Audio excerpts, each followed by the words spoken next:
হয়েছে। আমি যদি বলতাম যে তোর মুখেই দাড়ি নাই, তাহলে তুই ওই দাড়ি কাটলি কেন? আমার মুখে দাড়ি নাই, আছে কিনা? রবীন্দ্রনাথের মুখে দাড়ি নাই, ব্যাসদেবের মুখে দাড়ি নাই।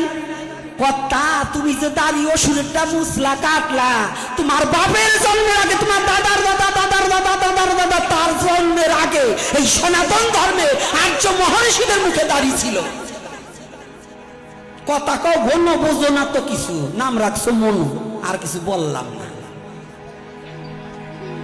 জ্ঞানী বুঝে ইশারাতে, মূর্খ বুঝে কিলি, বুঝো না? তাই ওই মাটির মূর্তির দাড়িটাই নিয়ে সিলভার গেছে। ওরে বলো মান রে, ওরে ধর্ম দেখাইছো, ধর্মরে কি শ্রদ্ধা করি। ধর্ম ওটা নয়। সাম্যতার বাণী যেখানে আছে, ভালোবাসা যেখানে আছে, অহিংসা যেখানে আছে, ধর্ম সেখানে